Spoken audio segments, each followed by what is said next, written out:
We now join our scheduled program.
It is 5 minutes after 10, and we have Ms. Goldberg, Ms. Chick, Mr. Fuhr, Ms. Sikowski. We have 5 members present. We need 5 for a quorum.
It's 10 minutes after 10 and we have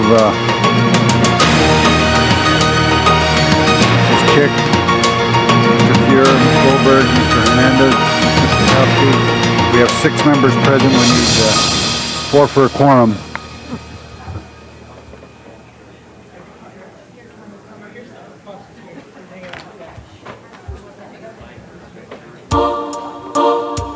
Hey, Frank.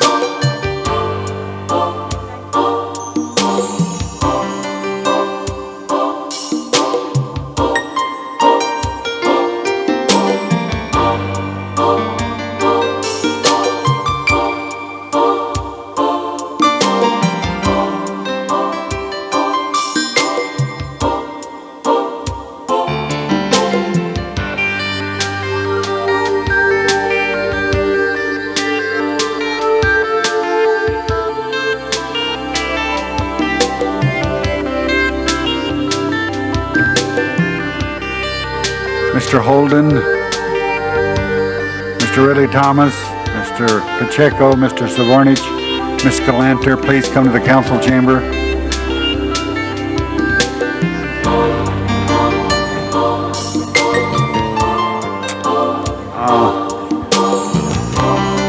We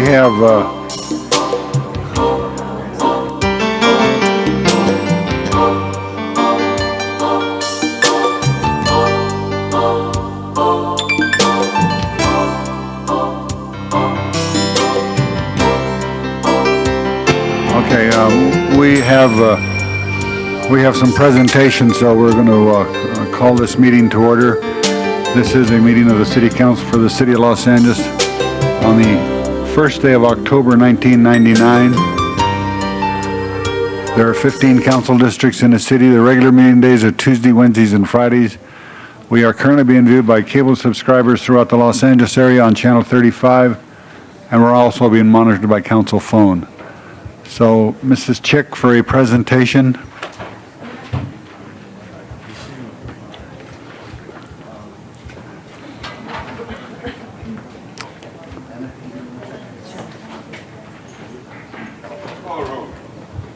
And we still need a couple more.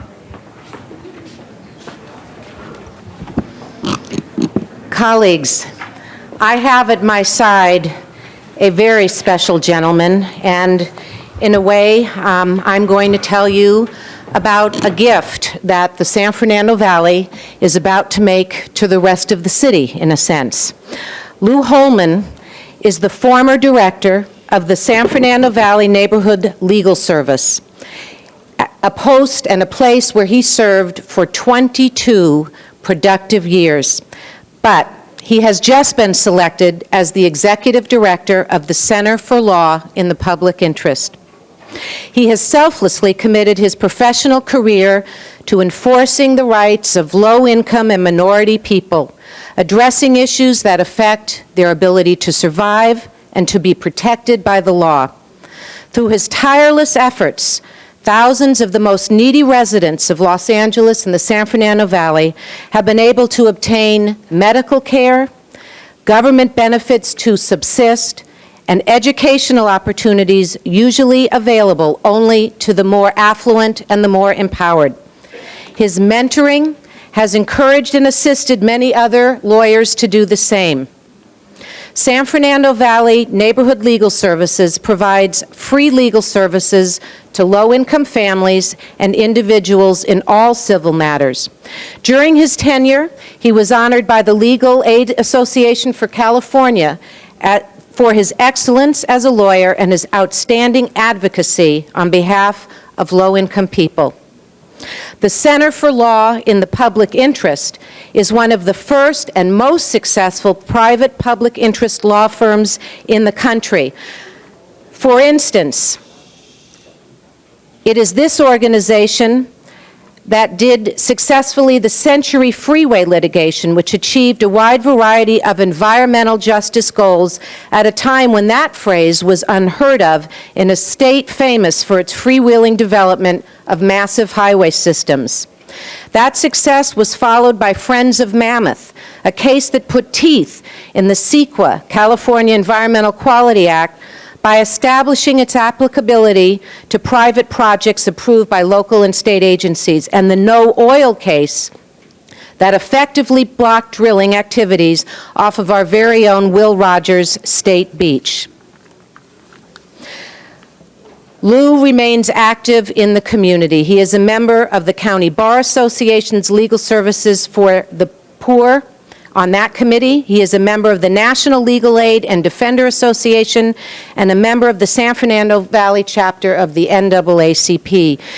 So it's with mixed feelings that we are losing him at the San Fernando Valley Neighborhood Legal Aid Association, but with great pleasure that he is going on to continue to do his very important and good work for the communities of Los Angeles.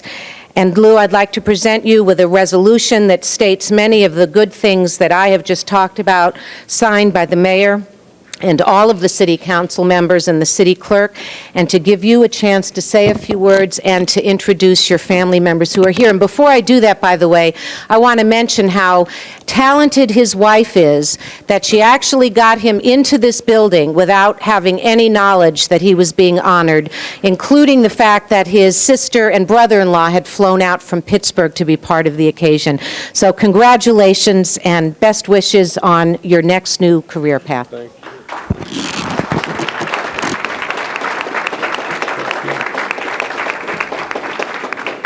Thank you, Councilwoman Chick and members of the council.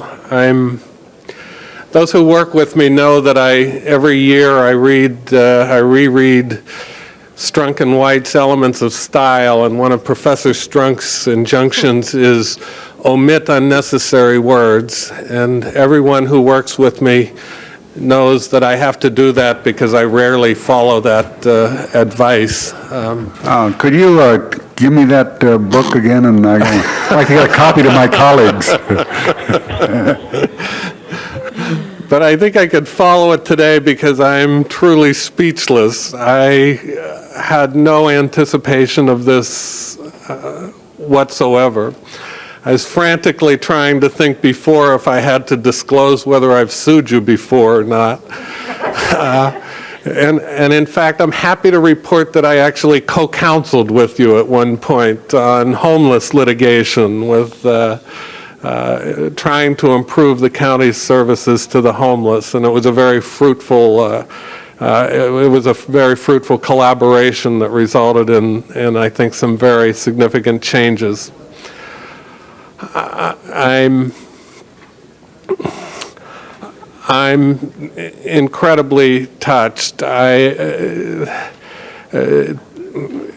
It almost doesn't seem fair to be honored for doing something that you love so much. I know Mike knows what I mean when I say that.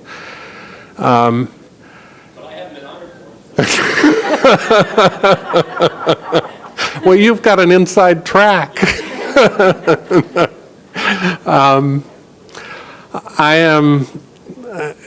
It's such a shock, and I'm so pleased that my family is here. My sister Mary Ruth and her husband Ward Kelsey, and my other sister Jane Holman. And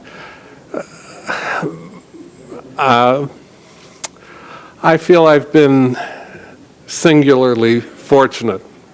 I feel my mother's here also. She's deceased, but she's one of the few people that would think I really deserved this. I feel also honored.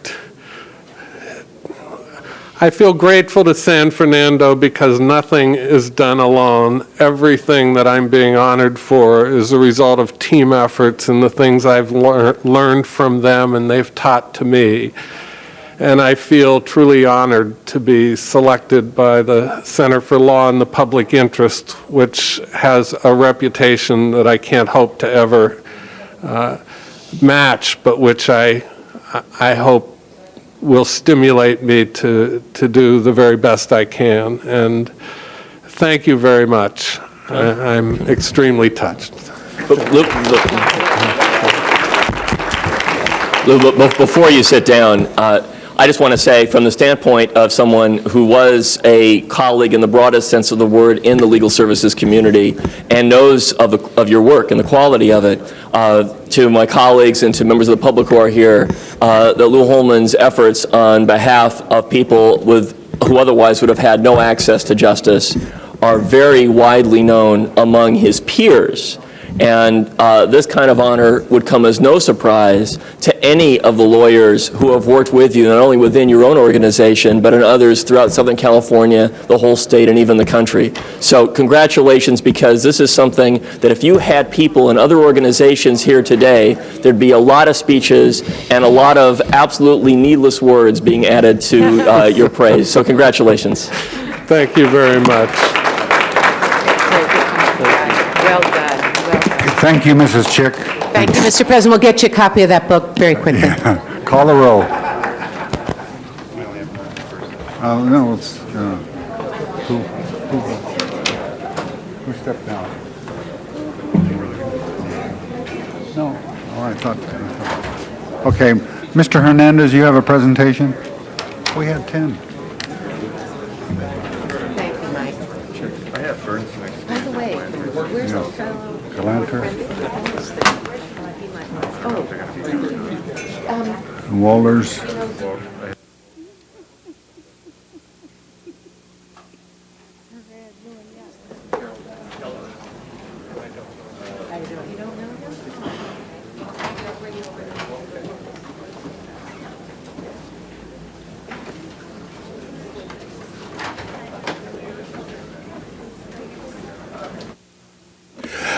Mr. President, members of the council, I'm standing up here with a strong sense of pride, and I want to explain a little history to each and every one of you, because you had a lot to do with this. Right after the civil unrest, one of the concepts we started talking about in the city of Los Angeles was that in the urban environment, in basically our most densely populated areas of the city, we did not have Little League, per se, as organized as part of the national movement of Little Leagues and so forth. And we basically created the first Little League Diamonds in South Central Los Angeles. And I started working on creating some diamonds in Northeast Los Angeles. And up at Dodger Stadium, we had basically a landfill called Bishop Canyon. And it was through the efforts of this council that we were able to convert that landfill after 25 years of settlement into some beautiful Little League diamonds. And then we had to get an agreement signed between our Department of Recreation and Parks and Little League to allow Little League to run those diamonds. And it's been real controversial to some degrees in terms of use of the diamond. And one of the gentlemen here, Mr. Joe Molina, has kept his head down, criticized us when he thought it was appropriate to do that, and supported us when he thought it was appropriate to do that. But him and his wife have spearheaded Little League in Northeast Los Angeles. And the reason I stand here with some pride is because you need to know that the children of Cypress Park, Echo Park, and Silver Lake, who play at Northeast Los Angeles Little League, are the champions of the entire district.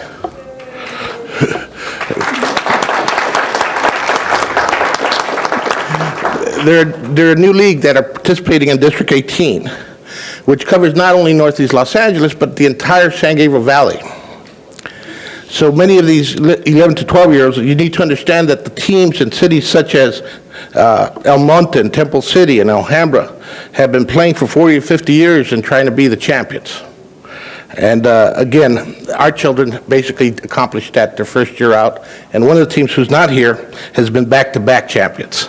So it kind of tells you what happens when you give children an opportunity that they've been denied for such a long time.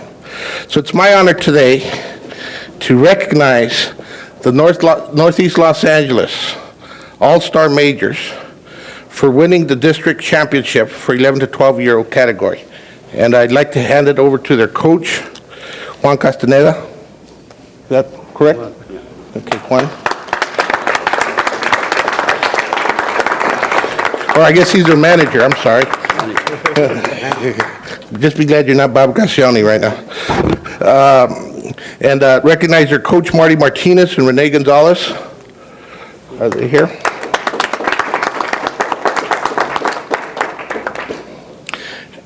And we also, I just talked about Joe Molina, but Joe's standing to my right here. And I have certificates for each and every one of the young people that we're going to hand to you in the back. But I'm going to mention your name to everybody. So when your name gets mentioned, raise your hand, okay?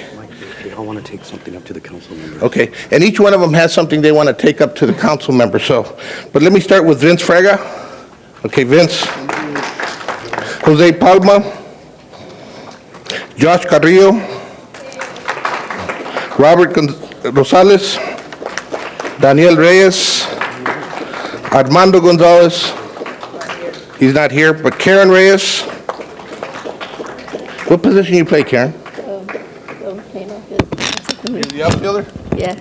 Okay, the outfielder. And she also pitches, okay. Anthony Encarnacio, Marlon Camacho, George Gutierrez, Ruben Perez, and Armando Fernandez. Again, the Northeast Los Angeles All-Stars and the current champions, and I just wanted to congratulate them. I think the 13 to 14-year-olds are back-to-back champions also in the same category. And I don't know if you wanted to say a few words, but they also have something they want to hand out to all the council members. Dear council members, the children and the parents of Northeast Los Angeles would like to thank you. Thank you for supporting this public-private endeavor that was innovated and started by Councilman Mike Hernandez. The children are going to present to each and every one of you a hat and our official Little League pin that shows we're from the city of Los Angeles, the city of the Angels. Thank you. Yeah, no, go and pass them out. They're going to pass them out, and then we're going to take a picture in the back, guys. I have no problem with Northridge Little League. But when they won the national championship, I kept on saying that Northridge is in Los Angeles. And this Little League pin, Mr. President, I think you will appreciate, is a Northeast Little League. Its symbol is City Hall. Its City Hall is the symbol of this pin, and so I just want everybody to understand they're proud to be Angelinos. Thank you. Thank you, Mike. Mike. I got one right here. Thank you. Let's go to the back. Thank you, Mr. Hernandez. Could we find out Could we find out where Mr. Padilla is? He was on his way. Sergeant, would you check his office?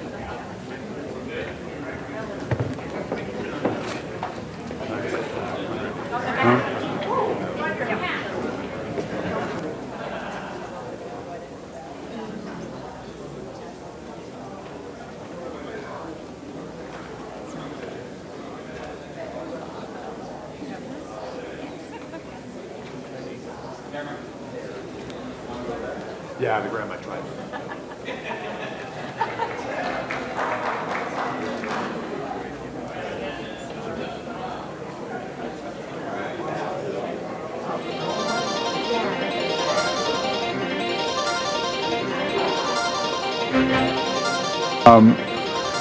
Mr. Padilla was at a youth conference, and I'm unhappy because they didn't invite me to the youth conference.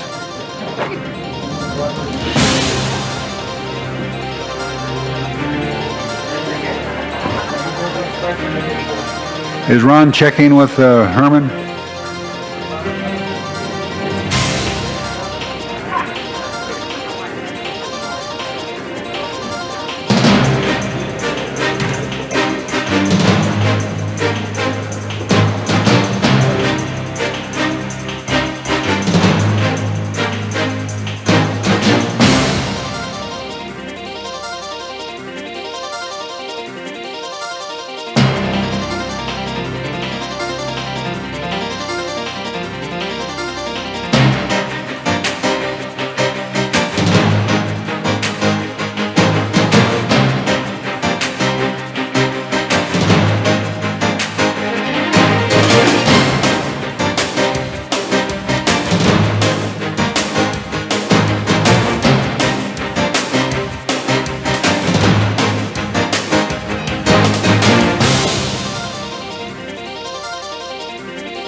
Mr. President,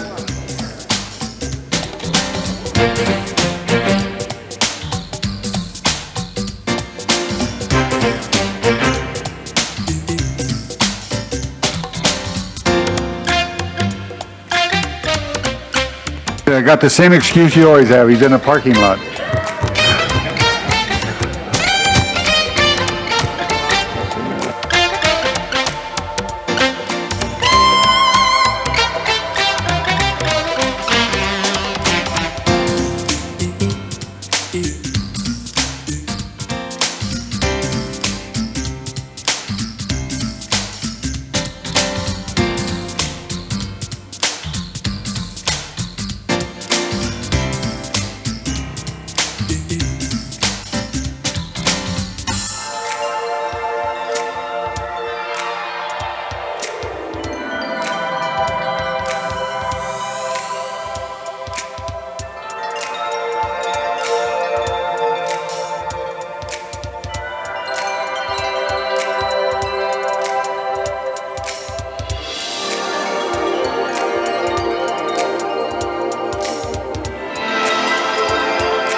Ms. Kaluna, would you please come to the council chamber?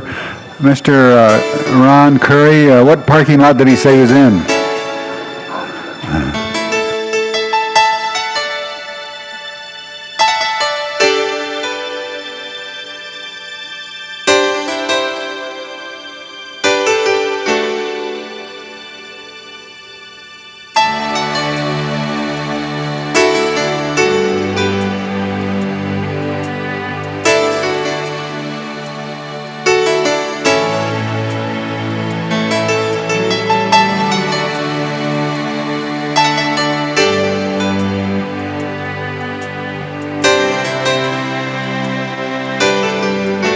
Okay, call the roll. Burnson, Chick, Fuhr, Galanter, Goldberg, Hernandez, Holden, Miskowski, Pacheco, Badia, Ridley Thomas, Orange, Wax, Walters, Farrow, 10 members present, and a quorum, Mr. President. Okay, the first order of business. Approval of the minutes. All right, Ms. Miskowski moves, Mr. Savornich seconds. If there are no objections, unanimous vote. Next item. Commendatory resolutions for approval. If there are no objections, unanimous vote. Next item. Salute to the flag. Okay, as is customary on the first meeting of the month, we have the Pledge of Allegiance to our flag. Mr. Fuhr, would you lead us in the pledge? I will. Would everyone please stand? Yes. Would you please rise, place your right hand over your heart, and say with me, I pledge allegiance to the flag of the United States of America and to the republic for which it stands, one nation, under God, indivisible, with liberty and justice for all. Thank you, Mr. Fuhr. The next item. On the regular agenda, item number 2, request to continue that matter till December 8th. Is there any objections to continuing 2 until December 8th? Seeing none, that will be the order. Item number 3 on the regular agenda, request to continue that matter till October 8th. Is there any objections to that? Seeing none, that will be the order. Number 1 on the regular agenda is an item notice for public hearing. A motion is required. Is there anybody in the audience wants to be heard on item number 1? Seeing none, the public hearing is closed. Any discussion on this? Ms. Mr. President, Miskowski? on behalf of Mr. Wax, I would like to move that we approve the public convenience and necessity findings and move this forward. Any discussion? If not, you heard the motion by Ms. Miskowski. Prepare the roll, tabulate the vote. 10 ayes. That is approved. Next item. Items number 4 through 8 on the regular agenda are items for which public hearings have been held. Are there any specials? 4 through 8?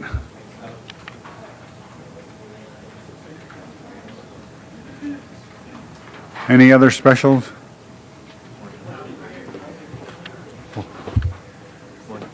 Here comes the parking lot kid. If not, prepare the roll on 4, 5, 6, and 8. Tabulate the vote. 11 ayes. That is approved. Next item. Items number 9 through 16 on the regular agenda are items for which public hearings have not been held. Anybody in the audience wants to be heard on any of those items, 9 through 16? What do you call 7 for? They're trying to work out an issue. No one wants to be heard? Any specials, 9 through 16? If not, prepare the roll, tabulate the vote. 11 ayes. Those are approved. The 9 and 10 are ordinances. They'll go over 1 week because we do not have 12 here today. 13 forthwith. 13 forthwith. Next item. Item number 7 called special by Councilmember Savornich. Mr. Savornich, you call 7 special? Yes, Mr. President, will you hold this on the desk for 1 moment, please? Well, it's the only thing we have. I understand, Mr.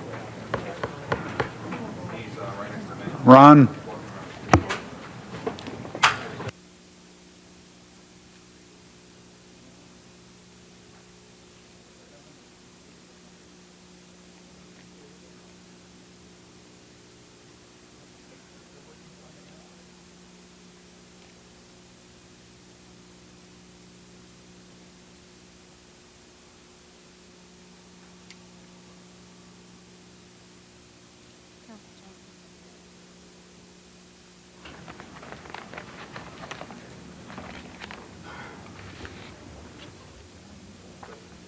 Forthwith on item 16, please.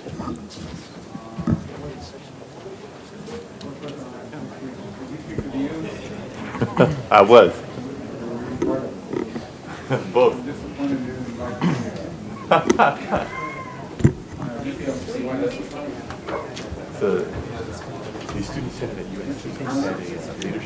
Thank you, Mr. President. I do believe staff has a couple of comments before I would like to make a motion. So if you could please hold my time until staff makes their presentation. Jerry Miller with the CLA. The item before you were some final actions with the arena. We've got the leases for the police command center as well as the traffic management center. These are really technicalities. There is no lease charge for this. They give access to the property, and again, there will be no lease payments. The actions also called to note and file the parking and circulation management plan. In addition, there's a proposed change to the parking arrangements in the West Hall. The current deal would provide that during Lakers and Kings events, the Staples Arena would get 1,500 spaces under the West Hall. For all other events, they would get 800 spaces. For a variety of reasons, that arrangement is difficult for both parties. And what is proposed now is that the arena would have 475 spaces only beneath the West Hall for all events, Lakers, Kings, and all other events. Also before you is the methodology for allocating parking revenues. As you recall, that's one of the significant credits that Staples Arena gets against the GAP funding agreement. And again, both parties agree on the proposed methodology for allocating revenues. Finally, the committee report has a variety of actions to report back from DOT on the impact of traffic in the surrounding areas, as well as police department and security issues.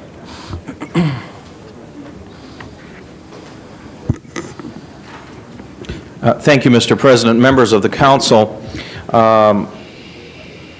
we do seem to have one issue in regards to a date in January in regards to a conflict between I believe, a Los Angeles Clippers game and the opening day of the LA Auto Show on Saturday, the 8th of January. And there needs to be some resolution in regards to the amount of parking that will be necessary both to accommodate the Clippers game as well as for the auto show.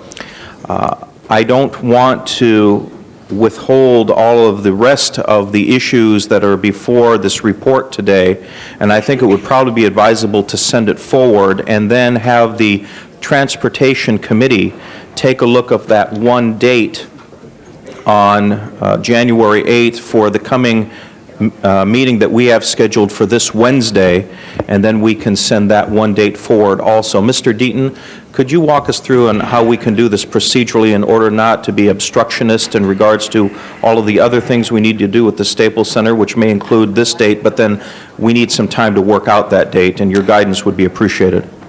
I would suggest you make a motion 7A to basically to review the potential conflicts between the auto show and arena events and send that to Transportation Committee and then approve item 7 as submitted. Okay. I would like to make that motion, colleague, and I'd like to have a second as a courtesy if we could.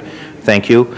In order that we can resolve this, and this will be an item on the Transportation Committee this Wednesday in order that we can bring this date back also hopefully next week on the council. So I therefore move and would like to see the rest of it go forward. Yes, it needs to go quickly.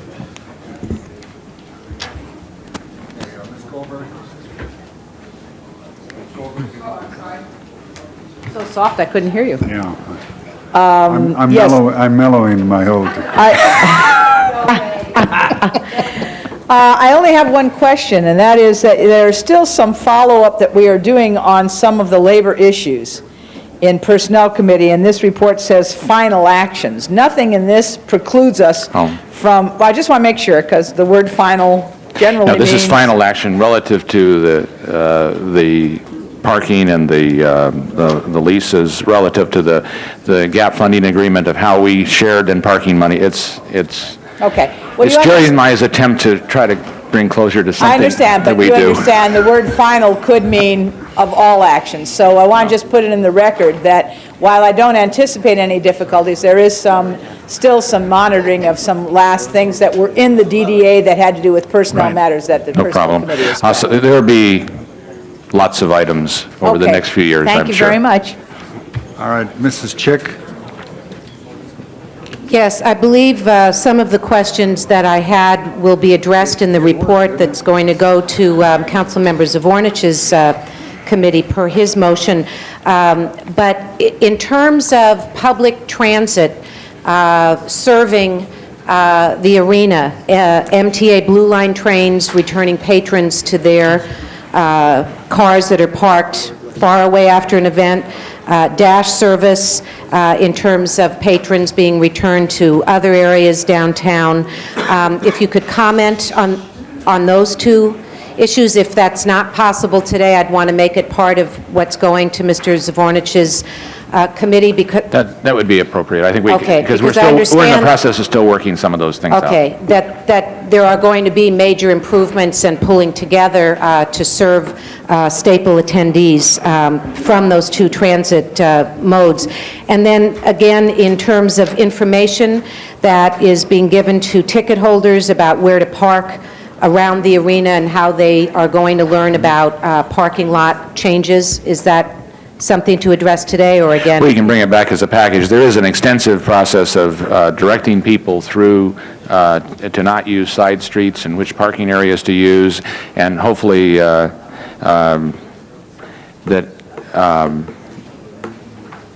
I won't be funny, that the patrons can be trained to use, to know where they're going, and Trained patrons. trained patrons, that they will get to know the area and where their parking spaces are, and there's a real education process going on, and Okay, good, and so you can begin the process by training council members so that we know, and this would be a challenge.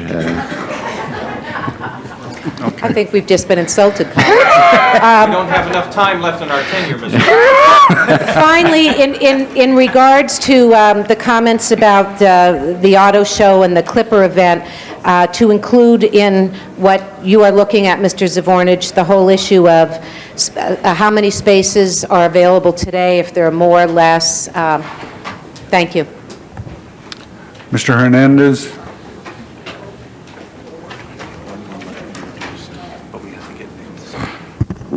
Mr. President, members of the council, I'm glad that we're still working on the issue of the conflict between the Staples Arena and the auto show.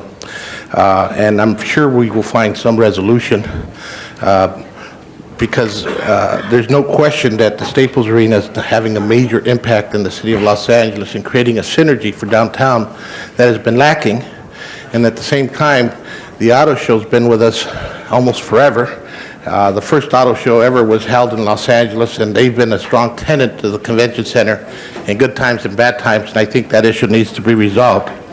There's been a lot of discussion about the traffic circulation, and what you need to understand as part of our agreement is we're going to have extra DOT people there, and my understanding, because some of the work of Councilmember Fewer and so forth, that cost will be shared so that we can monitor exactly the traffic impacts because of the events at the arena. And those events being a whole different types of events in terms of concerts versus ball games, versus Kings versus Lakers, and versus Clippers, who for some reason people think don't draw a big crowd, but they don't understand Angelino's a character. We will go support the losers and the winners. But my reality is we don't know the impact of that traffic. In particular, the impact on communities that surround the Staples Center, in terms of fans wanting to park if they can't find parking at the price they want, and those other kinds of realities. So being able to monitor for the next 60 days is part of what we're going to be reviewing. And then there's an established committee that is made up not only of the Staples Arena, but it also includes the Department of Transportation. There's 5 particular departments that will be studying the impact of traffic so that we can deal with mitigation, but it'll also include Councilmember Walter's offices, as well as Councilmember Pacheco's office and my office. And that's one of the things that's being approved. And it's so that we can deal with the issues that are being brought up by the community. I received a letter of concern from the community in terms of the people who actually filed a lawsuit in regards to environmental impact report. Those concerns have to be addressed. People are primarily concerned that the traffic that doesn't use the main corridors or coming off the freeway is going to be going through residential neighborhoods, and neighborhoods that are extremely dense in population. We're trying to assure them that that's not going to happen and that we will take mitigation measures to make sure it doesn't happen. So that's part of what this agreement is about. As part of the parking plan, and again, I'm just presenting it as the chair of the committee, you need to know that Staples Arena has come up with more parking spots than initially anticipated. Whether the public will use those spots is part of what we're going to try and do because of an advertising campaign and more exposure. So right now, we've done as much as we can. We're hoping that bringing it back to us in 60 days so that we can review the impacts and work on the mitigations will allow it to be more tolerable. When we opened the Getty, a lot of the issues of parking weren't anticipated. And for example, preferential parking for some of those neighborhoods is anticipated as something we might be able to do here in an expedited fashion. And again, I think that we have a very positive issue with the Staples Arena in the city of Los Angeles, and we've got to make sure that that energy does not create negatives in the surrounding neighborhoods, and that's why we're going to continue to follow through on this agreement. Mr. Fuhr? I just want to speak very briefly, since a lot has already been said. Ron, I just wanted to confirm that, in fact, the Staples Arena will contribute up to $25,000 to the city for additional traffic enforcement-related costs associated with events at Staples. Is that correct? That's correct. In order to, in the period of the next 45 to 60 days in which we go, as Mr. Hernandez is saying, through this education process to find out where people are coming and going and et cetera, and they've been enthusiastic in their response. Well, I actually wanted, in connection with that, to say thank you to Tim Lewicki, because I know this is something that was not part of any original agreement. It came up in committee, and Mr. Lewicki was, I think, very accommodating in coming forward and acquiescing in this idea. So it's good for the city, and it will assure a potent response to traffic enforcement issues in the neighborhood. So thanks for the report, Ron, and thanks, Tim, also. Mr. Holden?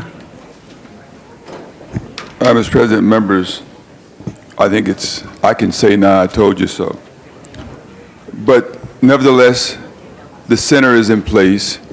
We have to try to make it work for the good of the community. And we need, obviously, a transportation plan that will accommodate the traffic that'll be coming into the area.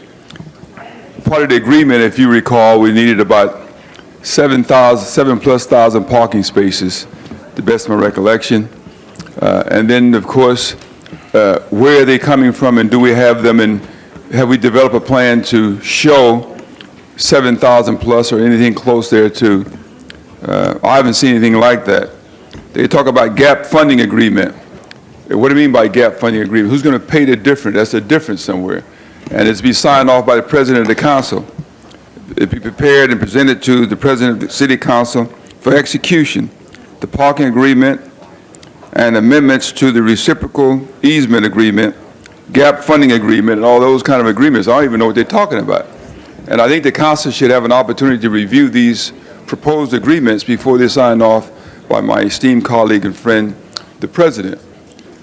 We need to see that as well. I asked for the Transportation Management Center plan. I don't have that. It's a part of this report. They say it's something that the CLA has put out. They said, but it disappeared. Nobody seemed to have it. Are we going to have to stop joking with ourselves when that center open up? Seriously, these thoughts should have been considered, these problems should have been considered early on to manage the traffic in the area. It still can be managed, but there's obviously somebody, they don't act like they know what they're doing. You know, you just come in, you sit down, you say, we got this problem. Well, heck, it could be on us, upon us in the next day or so. And we're going to have the problem, it's going to be worse than it's in place. This is not a venue that we cause to operate trial by error. Trial by error is not going to work, and a lamb jock is going to shut down this city, jam lock it. Just not going to work out. So, Mr. Deaton, I'm telling you that You brought it to us, you argued for it. Make sure that this transportation management plan is in place. There's no excuse for it not being in place, none at all. I think we have to take it very seriously. I talk about some remedies to the problem. They say, well, MTA didn't do this, the MTA won't agree to that. Well, hell, we can get 6 votes to MTA to get them to do what we need to do in order to make it happen. The idea now is to, let's make it work. It should have been thought out early on, and I'm going to support anything that we can do to make it work, Mr. President. If there's gap financing, but I want to know about that as well. Thank you, Mr. Holden. Okay, we have the report as amended. No, 2 separate issues. Item 7 as presented, and 7A, which will be referred to committee. 7 as presented, 7A to committee. Okay, then we send 7A to a committee, and then Committee, we'll vote on 7. Vote on the balance. Right. Okay. All right, 7A will go to committee and prepare the roll on, to send it to committee? All right, prepare the roll on 7A to go to committee. There's no objections, is there? No. Okay, so unanimous vote. Now we have the committee report. Please prepare the roll. Tabulate the vote. 12 ayes. That is approved. Forthwith on that. Members of the council, we now have 12 members, and we had 2 ordinances on 9 and 10.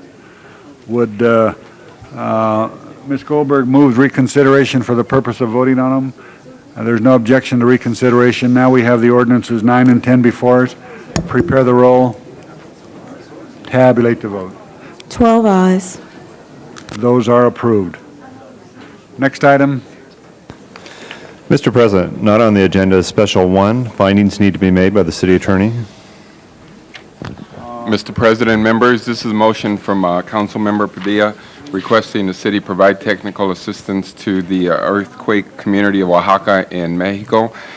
In order for the council to rule on this motion, there needs to be a finding made under the provisions of the government code and the rules of the city council that there is a need to take immediate action on this matter, and that the need for action on this matter came to the attention of the council subsequent to the posting of today's agenda.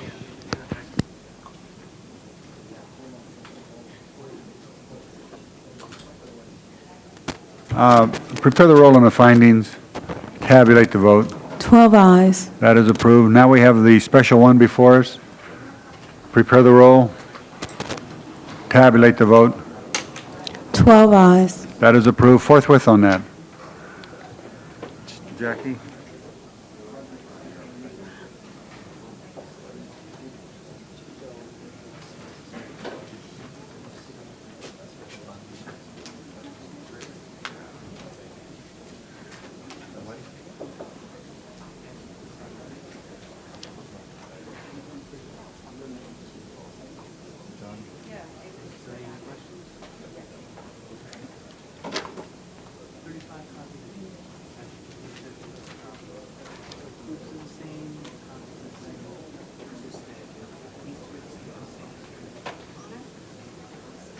All right, the next item. Now is the time for public comment on non-agenda items. Is there anybody who wants to be heard on public comment? We have no cards. Public comment period is closed. Next item. Motions for posting and referral. There's no objections, unanimous vote. Council members' requests for excuse from attendance at city council meetings. Councilmember Galanter requests to be excused on Friday, October 22nd for city business. This meets policy. Unanimous vote. Mr. President, the desk is clear. The desk is clear. Is there anything before us? They're distributing a motion for what? It's not to be acted on today, is it? All right, okay. Any adjourning motions? If not, Mr. Holden, you have one? Sure. Would everyone please stand?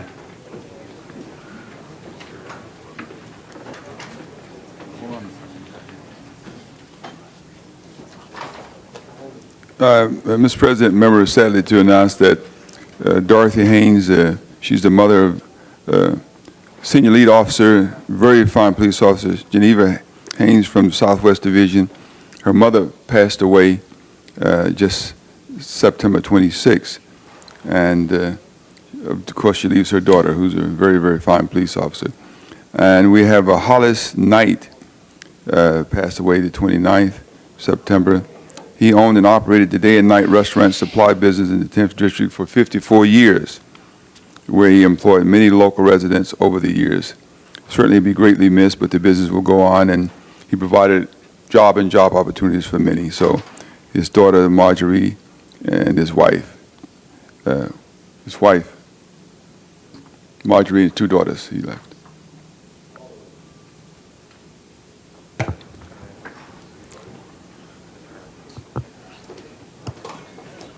Aye, the council is adjourned.